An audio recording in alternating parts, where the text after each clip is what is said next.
ফল মেলে। যে কোনো সমস্যার সঠিক জ্যোতিষ বিচার ও প্রতিকারের মাধ্যমে সমাধানে এক ও অনন্য মাতৃসাধক জ্যোতিষী শ্রী দেবরাজ শাস্ত্রী।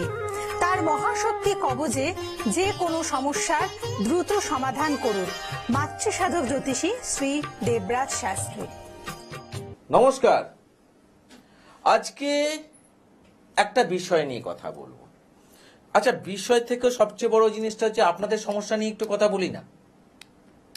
কারণ আপনাদের সমস্যাগুলো যেগুলো চলছে সেগুলো নিয়ে একটু কথা বলি, তাহলে বুঝতে পারবেন যে প্রেম প্রীতি ভালোবাসা করে বিবাহের জায়গায় পৌঁছানোর পরেও অনেক সময় দেখা যায় বিবাহের সমস্যার জায়গাটা তৈরি হচ্ছে। আচ্ছা স্যার, এত ভালোবাসা ছিল তো বিয়ের আগে, স্যার বিয়ের পরে এত প্রবলেম হলো কেন? আমি সমস্যাগুলো আগে বলে যাই, মেলান আগে, তারপরে সমাধানের রাস্তাগুলো আমি দেখিয়ে দেব। আচ্ছা স্যার, আমার ছেলে পড়াশোনায় খুবই ভালো, রেজাল্টও ভালো করতো, এডুকেশন জায়গাটা মোটামুটি নো ডাউট খুব ভালো স্টুডেন্ট। কিন্তু স্যার ভালো স্টুডেন্ট হবার সত্ত্বেও ভালো চাকরি কেন পাচ্ছে না?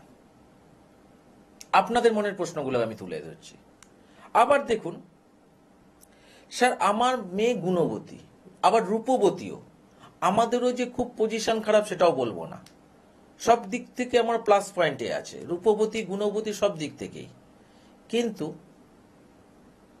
কিছুতেই মেয়ের বিয়েটাকে পজিটিভলি কোনোভাবেই লাগাতে পারছি না, সেই কোনো না কোনো ভাবে কেটে যাচ্ছে। বিবাহের জায়গায় মেয়ের এখন একটা অনীহা বা তৈরি হয়ে যাচ্ছে যে আর বিয়ে করব না। কেন? এতবার বসছি, বসার পরে সব পাত্রপক্ষ দেখছে, দেখার পরে সেই ঘুরিয়ে একটাই কথা বলছে, না আমাদের প্রবলেম আছে বা আমি পরে জানাচ্ছি। এই যে জায়গাটা হচ্ছে, কেন হচ্ছে স্যার?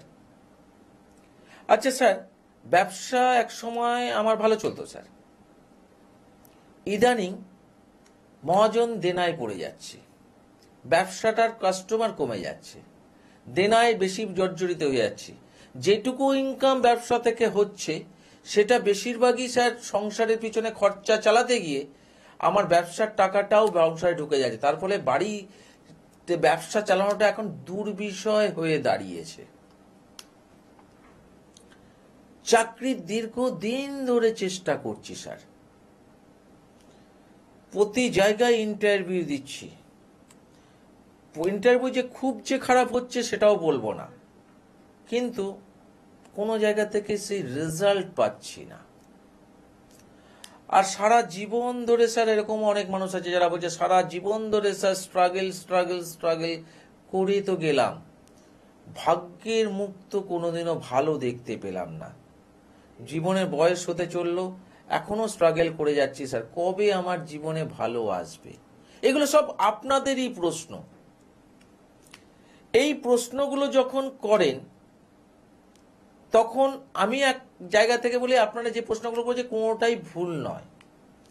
প্রথম প্রশ্নটার দিকে উত্তরটা দিই আমি একটু, যেটা হচ্ছে এই যে পঞ্চম মানে প্রেম করে বিবাহ করার পরে প্রেমের যে সম্পর্কটা আমাদের মধ্যে এত দিন ধরে খুব ভালো ছিল, বিবাহের পরে এই পরিণতিটা আমার জীবনে হলো কেন? যে স্বামী স্ত্রীর মধ্যে মুখ দেখা দেখি বন্ধ, এমনকি এমন অবস্থা যে ডিভোর্স পর্যায় পর্যন্ত চলে যাচ্ছে।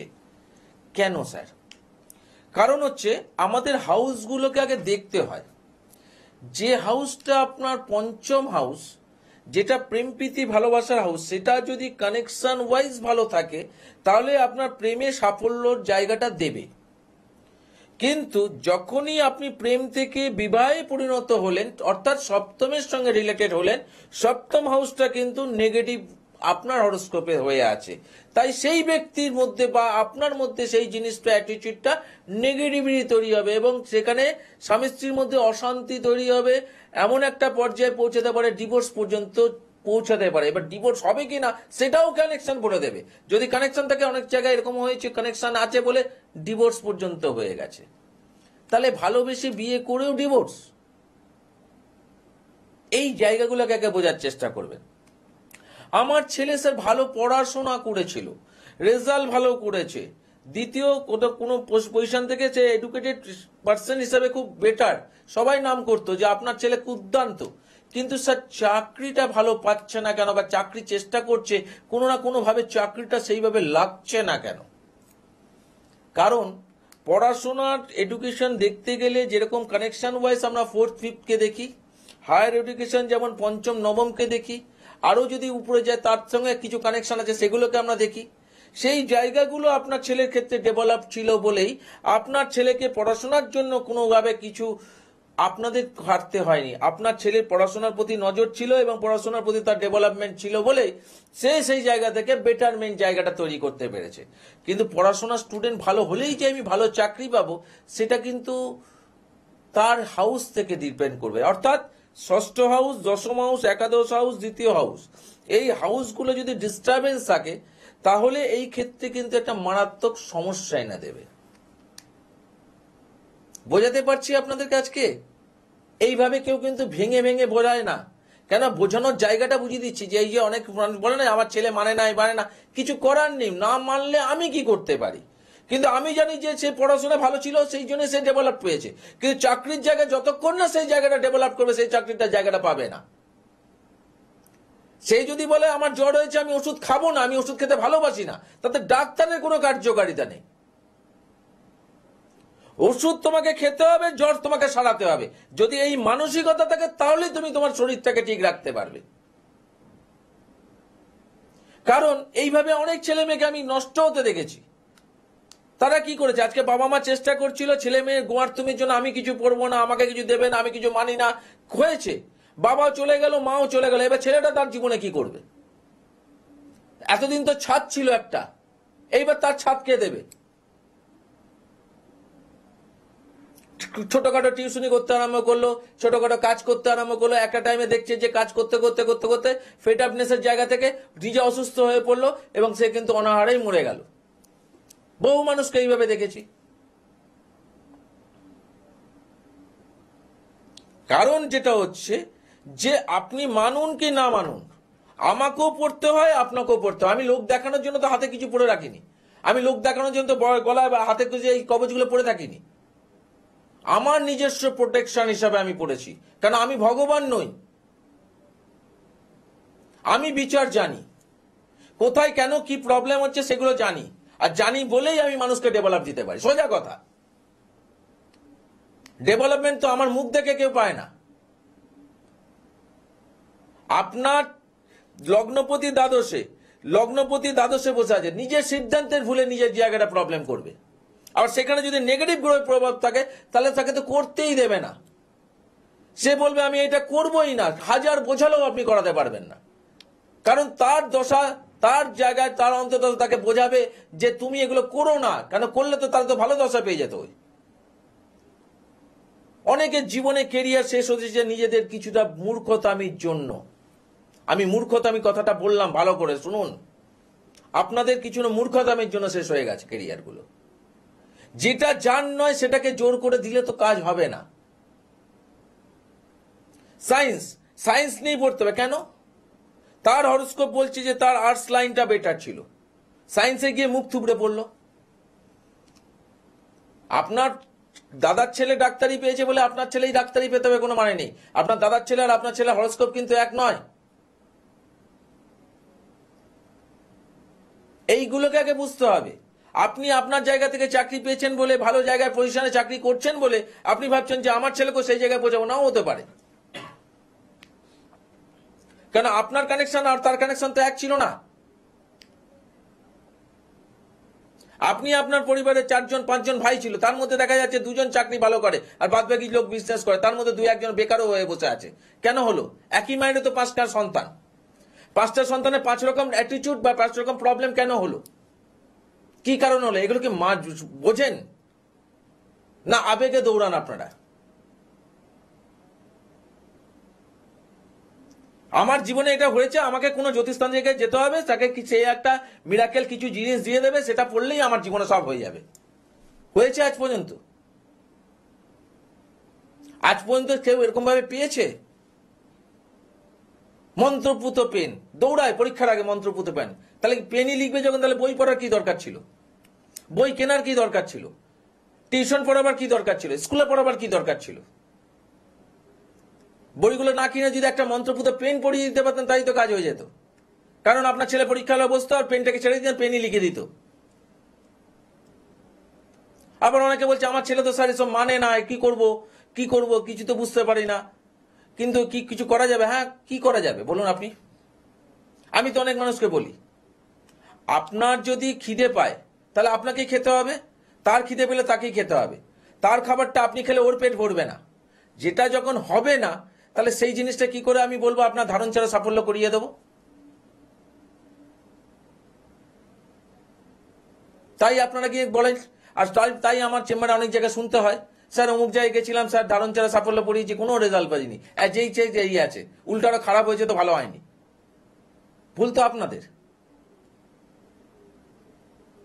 স্যার বশীকরণ টসীকরণ এগুলোকে আমি এগুলো নিয়ে একদম কথা বলতে চাই না। কেন এই মার্কেটিং এগুলো বিরক্তকর জিনিস এগুলো।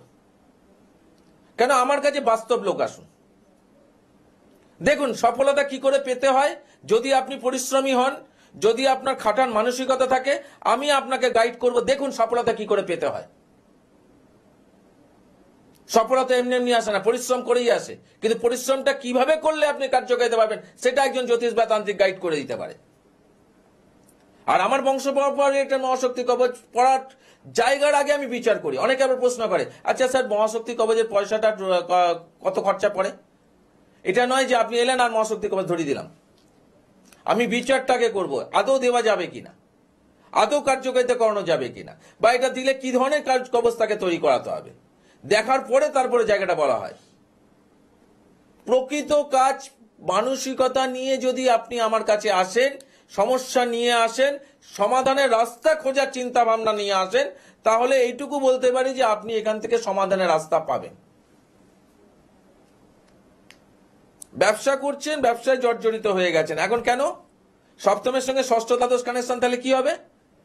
সপ্তম থেকে মানে ব্যবসা থেকে ব্যয় হচ্ছে ষষ্ঠ, তার মানে আপনার ব্যবসা থেকে টাকা পয়সা সব চলে যাবে ষষ্ঠ, মানে ব্যয়ের জায়গায় চলে যাচ্ছে। আপনার লগ্নে দ্বাদশে বসে আছে, দিদি দ্বাদশ কানেকশনে বসে আছে, আপনার টাকাটা টিকছে না। যেটুকু টাকা আছে সংসারে হোক যে কোনো জায়গায় টাকা টিকছে না, ব্যবসার ক্ষেত্রে ঘাটতি হয়ে যাচ্ছে, ব্যবসাটা দীর্ঘদিন দিনে দিন বসে যাচ্ছে। তাহলে এইখান থেকে তুলবো কি করে? তুলবে কে? আপনি তুলতে পারবেন না। একজন ভালো জ্যোতিষ, ভালো তান্ত্রিকে আপনাকে পারবে তুলতে। ভালো কথাটা আমি বারবার ইউজ করি কেন জানেন? এই ভালোটা বুঝতে গেলে আগে জানতে হবে যে ব্যক্তি যেখানে যাবেন, যার কাছে যাবেন, অতীত সে কি বলছে, আপনার ব্যবসার সম্বন্ধে, আপনার ছেলের সম্বন্ধে কি বলছে, আপনার নিজস্ব সম্বন্ধে কি বলছে, সেটা মেলান আগে। আবেগে চলেন কেন আপনারা? আর তারপরে খরচা হওয়ার পর তারপরে ছুটে আসেন, বলেন স্যার আগে কেন এলাম না স্যার আপনার কাছে, কি জানি স্যার আমার ভাগ্যই খারাপ ছিল, যদি আগে আসতাম স্যার এতগুলো পয়সা নষ্ট হতো না স্যার, আজকে তো স্যার আমি অনেকটাই ভালো আছি স্যার। তাহলে আপনাকে কেন স্যার তখন দেখিনি? কেন দেখেননি? কেন আপনার দেখানোর প্রয়োজন মনে হয়নি আপনার? আপনি আবেগে চলেছিলেন, আপনি লোভে চলেছিলেন। লটারি টিকিট কাটলে এই জিনিসটা করলেই লটারি টিকিট, আমি দৌড়েছিলাম লটারি টিকিট, সবার জন্য লটারি, তাহলে তো আমি কাটতাম লটারি টিকিট। তাহলে টিভি প্রোগ্রামে এসে বসার কি দরকার ছিল?